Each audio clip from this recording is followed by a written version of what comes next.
Hello everyone, welcome back once again in this YouTube channel for online classes of chemistry. I am Tirupal. Today we are going to start the next chapter. Next chapter is classification of elements and periodicity in properties. तो आइए इस chapter को start करते हैं। अभी CBSE के according कुछ syllabus में कुछ टॉपिक्स को डिलीट कर दिया गया है, जिनमें से एक सबसे पहला टॉपिक यही है इस चैप्टर का, the historical development of modern periodic table. उसे डिलीट कर दिया गया है, लेकिन हम फिर भी इसको इस चैप्टर में स्टडी करेंगे। ठीक है, तो आज की इस क्लास के अंदर हमें स्टडी करना है थर्ड चैप्टर से स्टार्ट करने वाले हैं। इस चैप्टर में जो भी इंपॉर्टेंट बातें हैं वो हम डिस्कस करना स्टार्ट करते हैं टॉपिक फर्स्ट से। सबसे पहली बात तो ये कि इस चैप्टर का नाम है classification of elements and periodicity in properties. तो आपको इसके बारे में पता होना चाहिए कि what is the meaning of elements. देखिए, आपने बहुत बार क्लास के अंदर देखा होगा 9th और 10th में, जब तक आपने पढ़ा है अभी, कि एलिमेंट्स का मतलब है जो हम पीरियोडिक टेबल में 118 एलिमेंट अब तक सुनते आ रहे हैं, राइट। जैसे hydrogen, carbon, oxygen, nitrogen, sulphur, ये सब क्या हैं? ये अपने आप में ये एलिमेंट्स हैं। अब इन एलिमेंट्स की स्टडी ही इस चैप्टर के अंदर हम स्टार्ट करते हैं। क्लासिफिकेशन ऑफ एलिमेंट्स, आपने देखा होगा कि पीरियोडिक टेबल में टोटल 118 एलिमेंट लिखे हुए हैं। उन 118 एलिमेंट को अलग अलग ग्रुप्स के अंदर और अलग अलग पीरियड्स के अंदर लिखा जाता है। मतलब पूरा एक टेबल है, पूरा एक पीरियोडिक टेबल कुछ इस तरीके से, इस टेबल के अंदर सभी एलिमेंट्स को बारी बारी लिखा जाता है। वो किस बेसिस के ऊपर लिखा जाता है वो इस चैप्टर के अंदर हम स्टडी करेंगे। फिर इन एलिमेंट्स को लिखने के बाद इनकी जो प्रॉपर्टीज हैं उन प्रॉपर्टीज को हम स्टडी करेंगे, then it is called as the periodicity in properties. ठीक है, तो अब स्टार्ट करते हैं इस चैप्टर के अंदर। सबसे पहली बात तो ये कि what is the need of classification of elements. सबसे पहली बात ये आपके सामने, what is the need of classification of elements. देखिए, अगर हम बात करें बहुत पहले की, यानी करीब 1800 तक, सन 1800 तक सिर्फ 31 एलिमेंट्स की डिस्कवरी हुई थी। तो 31 एलिमेंट्स को याद रख पाना, उनकी प्रॉपर्टीज को समझ पाना बहुत आसान था। जैसे जैसे टाइम बीतता चला गया वैसे वैसे नए नए एलिमेंट्स की डिस्कवरी होती चली गई। अब जब बहुत सारे एलिमेंट की डिस्कवरी हो गई तो उन सभी एलिमेंट्स की प्रॉपर्टीज को याद रख पाना बड़ा मुश्किल हो गया। So it become difficult to remember the properties of all non elements at that time. तो उस समय साइंटिस्ट ने सोचा कि इन सारी प्रॉपर्टीज के बेसिस पर इन एलिमेंट्स को क्लासिफाई किया जाए ताकि इनको याद करना आसान रहे। तभी से एक वर्ड की शुरुआत हुई, द क्लासिफिकेशन ऑफ एलिमेंट्स। अब क्लासिफिकेशन किस बेसिस पे हो, इसके लिए सभी एलिमेंट्स को स्टडी किया गया। मतलब ये कि अगर 100 एलिमेंट हैं, अगर किसी स्कूल में 100 बच्चे हैं, तो उन बच्चों को कैसे क्लासिफाई करेंगे हम? उनकी क्लास के हिसाब से। और एक क्लास में बच्चों को कैसे क्लासिफाई करेंगे? एक क्लास के अंदर भी हम क्या करते हैं, सभी के पेरेंट्स अलग होंगे, सभी बच्चों को अलग अलग रोल नंबर अलॉट कर दिया जाता है। एग्जैक्टली ऐसा ही किसने अप्लाई किया रूल, कुछ साइंटिस्ट ने इनकी स्टडी की, देन आफ्टर उन्होंने क्लासिफिकेशंस को यहाँ पे पब्लिश किया। तो सबसे पहला काम जो एलिमेंट्स को क्लासिफाई करने का था, उस समय जितने भी एलिमेंट डिस्कवर किए जा चुके थे उन एलिमेंट्स को क्लासिफाई करने का जो सबसे पहला काम शुरू किया, उन साइंटिस्ट का नाम था क्या? डोवर्नियर। तो सबसे पहले क्या हुआ, डोवर्नियर ट्रायड, एक साइंटिस्ट थे जिनका नाम था जोहन एलेक्जेंडर डोवर्नियर। उन्होंने 1817 में उस समय जो एलिमेंट डिस्कवर कर लिए जा चुके थे उन एलिमेंट्स को क्लासिफाई किया। क्लासिफाई का मतलब उन एलिमेंट्स को एक अच्छे तरीके से लिखा ताकि उनकी प्रॉपर्टीज को याद करना क्या रहे, बड़ा आसान रहे। तो उन्होंने नाम दिया डोवर्नियर ट्रायड। तो डोवर्नियर ने एक वर्ड इस्तेमाल किया, ट्रायड। ट्रायड का मतलब होता है द ग्रुप ऑफ 3। यानी डोवर्नियर ने क्या किया, उस समय जितने एलिमेंट डिस्कवर किए जा चुके थे उन सभी एलिमेंट को 3-3 के ग्रुप्स में बांट दिया। और उन्होंने ये पाया कि या तो एलिमेंट्स जो ग्रुप में लिखे गए हैं तीनों, उनके एलिमेंट्स का एटॉमिक वेट बराबर होता है, या फिर पहले और तीसरे एलिमेंट का एटॉमिक वेट और उन दोनों का एवरेज सेकंड एलिमेंट के एटॉमिक वेट के बराबर होता है। इसका मतलब ये हुआ कि जो डोवर्नियर ट्रायड है ये किस पे बेस्ड है? It is based on the atomic weight. इसका मतलब ये हुआ कि जब भी क्लासिफिकेशन स्टार्ट की गई थी, सबसे पहले वो किस बेसिस पे स्टार्ट की गई थी? The classification were made on the basis of their atomic wait. Elements के एटॉमिक वेट के आधार पे इन क्लासिफिकेशंस को पब्लिश किया गया है। ठीक है, तो डोबरनेट ट्रायड एक्चुअली है क्या, देखिए अगर हम बात करें आयरन, कोबाल्ट, निकल, ये तीन ऐसे एलिमेंट हैं, इनके एटॉमिक वेट की अगर बात करें, इसका एटॉमिक वेट होता है लगभग 55.8, 58.7, 58.9, यानी इन तीनों का एटॉमिक वेट क्या है, लगभग बराबर है। इसी तरीके से अगर हम तीन और एलिमेंट लें, लिथियम, सोडियम और पोटेशियम, तो लिथियम का एटॉमिक नंबर कितना होता है, 7, सोडियम का 23, potassium 30, 7 plus 39 gives 46, 46 divided by 2 that is 23।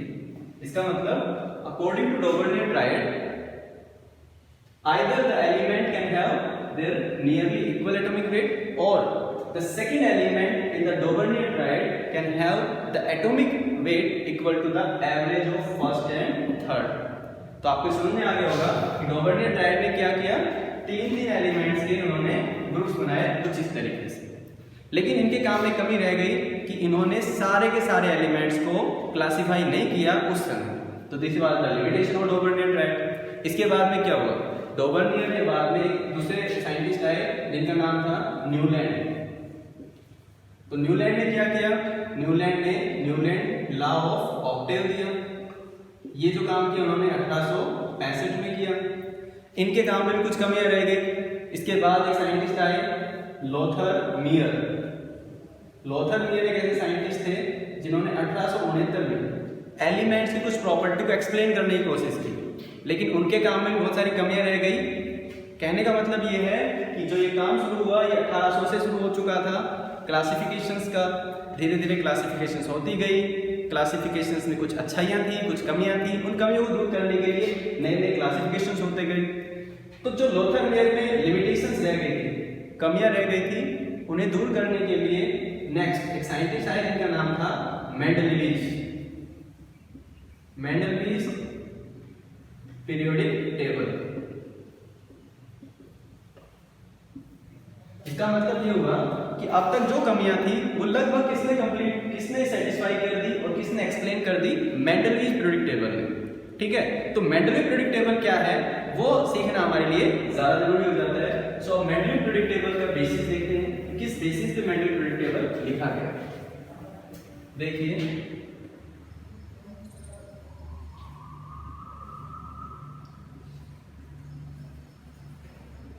मेंडलवीज periodic law. जो मेंडलवीज पीरियोडिक टेबल है उसका बेसिस है मेंडलवीज पीरियोडिक लॉ। अब मेंडलवीज पीरियोडिक लॉ क्या है ये देखिए, the physical and chemical properties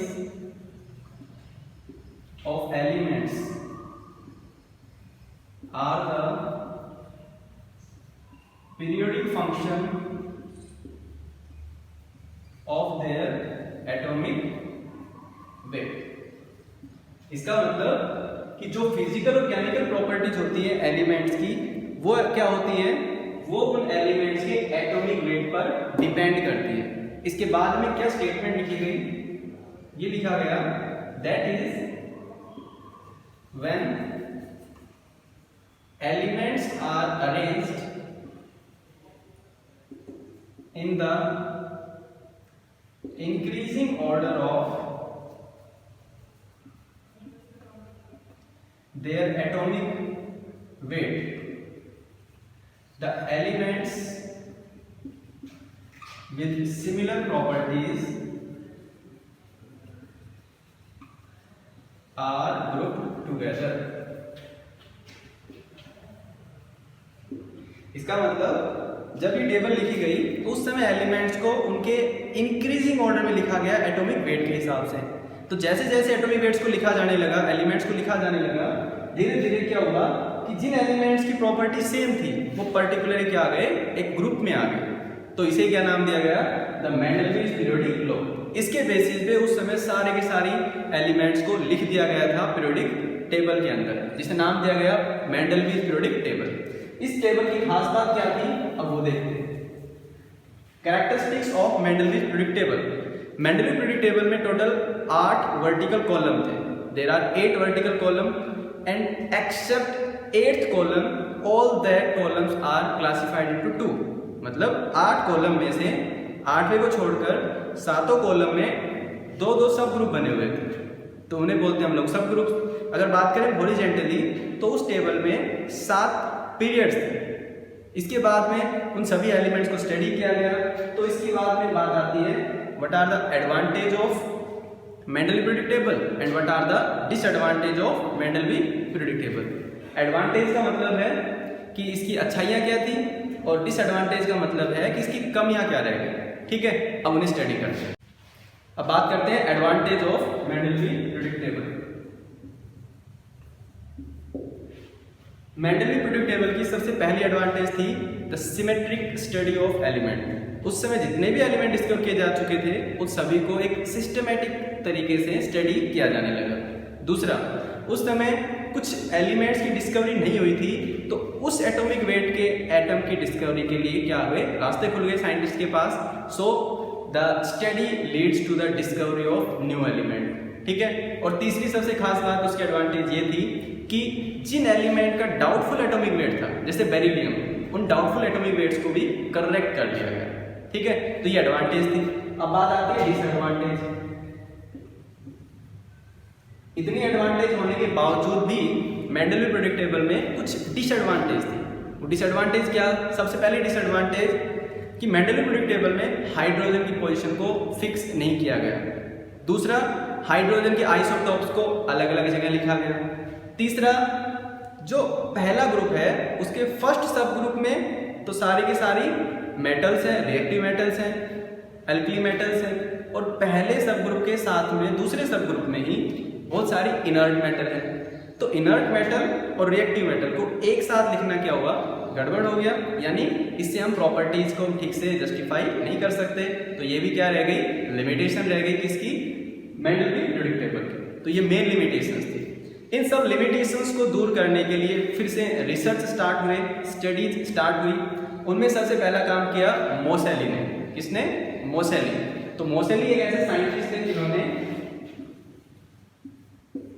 Mendeleev periodic table की कमियों को दूर करने के लिए एफर्ट्स किए, स्टडीज की, और उसके बाद में उन्होंने कुछ नई स्टडी और नई रिसर्च के बाद एक नया पीरियोडिक टेबल लिखा, जिसको आज हम मॉडर्न पीरियोडिक टेबल के नाम से जानते हैं। ठीक है, तो मॉडर्न पीरियोडिक टेबल क्या है उसको भी स्टडी करते हैं। अब मॉडर्न पीरियोडिक टेबल देखिए क्या है। मेंडलीव पीरियोडिक टेबल के अलावा जो नेक्स्ट स्टडी की गई मॉडर्न पीरियोडिक लॉ, इसका मतलब मोसेली ने जो स्टडी की वो देखो क्या थी। उनकी स्टडी ये थी कि किसी भी एटम के अंदर प्रोटॉन और न्यूट्रॉन तो सेंटर में होते हैं। इसका मतलब कि एटम की प्रॉपर्टी प्रोटॉन प्लस न्यूट्रॉन यानी एटॉमिक मास। इसका मतलब प्रोटॉन और न्यूट्रॉन तो न्यूक्लियस पे होते हैं, और न्यूक्लियस के ऊपर एक्सटर्नल एनवायरनमेंट का कोई भी इफेक्ट नहीं होता। इसलिए एटम की प्रॉपर्टी न्यूक्लियस के अंदर पाए जाने वाले प्रोटॉन और न्यूट्रॉन पे डिपेंड नहीं करती। इसका मतलब एटम की प्रॉपर्टी किस पे डिपेंड करेगी, उसके अंदर पाए जाने वाले इलेक्ट्रॉन्स पे। और number of electron neutral atom में कितने होते हैं, एटॉमिक नंबर के बराबर। यानी न्यूट्रल एटम में नंबर ऑफ इलेक्ट्रॉन से ही हम क्या कैलकुलेट करते हैं, atomic number. Atomic number is equal to number of electron in the neutral atom. इसका मतलब किसी न्यूट्रल एटम में जितने इलेक्ट्रॉन्स हैं वही क्या कहलाते हैं, एटॉमिक नंबर। इसका मतलब जो मोसेली ने बताया, उन्होंने ये बताया कि एटम की प्रॉपर्टी प्रोटॉन प्लस न्यूट्रॉन यानी एटॉमिक मास पे डिपेंड नहीं करती, किस पे डिपेंड करती है, एटॉमिक नंबर पे। फिर सुन लीजिए, मोसेली ने ये बताया एटम्स यानी एलिमेंट्स की प्रॉपर्टी एटॉमिक नंबर पे डिपेंड करेगी, ना कि एटॉमिक मास पे। तो यहीं से उन्होंने क्या दिया, मॉडर्न पीरियोडिक लॉ। ये क्या कहलाता है, the physical and chemical properties of elements are the periodic function of their atomic number. Atomic number पे डिपेंड करती है। ठीक है, एटॉमिक नंबर का मतलब है number of electrons, that is when elements are arranged in the increasing order of their atomic numbers the elements with similar properties are group together. तो Mendeleev periodic table और modern periodic law क्या फर्क है? Mendeleev periodic law में कहा गया कि physical और केमिकल प्रॉपर्टीज एलिमेंट्स की एटॉमिक वेट पे डिपेंड करती हैं, जबकि मॉडर्न पीरियोडिक लॉ में बताया गया कि एलिमेंट्स की प्रॉपर्टीज किस पे डिपेंड करती हैं? एटॉमिक नंबर पे, जो कि बिल्कुल करेक्ट है। तो आज हमारे पास जो मॉडर्न पीरियोडिक टेबल है उसका व्यू कुछ इस तरीके से दिखाई देता है। मॉडर्न पीरियोडिक टेबल में कुछ ऐसा व्यू हमें दिखाई देता है जिसके अंदर टोटल कितने एलिमेंट्स हैं? 118। यानी मॉडर्न पीरियोडिक टेबल एक ऐसी टेबल है जो एलिमेंट्स को बहुत अच्छे से क्लासिफाई करती है और जिसकी लिमिटेशंस बहुत कम है, जो एलिमेंट्स को क्लासिफाई करने के साथ साथ ही क्या करती है? एलिमेंट्स की प्रॉपर्टीज को एक्सप्लेन भी अच्छे से करती है। तो इस चैप्टर के अंदर हमने बेसिक में इंट्रोडक्शन में यही पढ़ा है, what is the classification of elements in the chapter we are going to discuss here. ठीक है, तो आज की इस क्लास में हमने यही सीखा है कि आज हमारे पास जो मॉडर्न पीरियोडिक टेबल है उसकी हिस्टोरिकल डेवलपमेंट क्या है, कहाँ से शुरुआत हुई और कहाँ हम मॉडर्न पीरियोडिक टेबल तक पहुँचे। ठीक है, सो नेक्स्ट क्लास के अंदर हम स्टार्ट करेंगे the study of modern periodic table, कि मॉडर्न पीरियोडिक टेबल में कितने ग्रुप हैं, कितने एलिमेंट हैं, कितने इसके अंदर पीरियड्स हैं, किस तरीके से उनकी क्लासिफिकेशन है। उसके बाद हम स्टडी करेंगे पीरियोडिसिटी इन प्रॉपर्टीज या properties, right. Periodicity in properties का मतलब है कि किसी एलिमेंट को आप किसी भी रेगुलर ट्रेंड में लिखते हैं और उनकी प्रॉपर्टीज मैच कर जाए।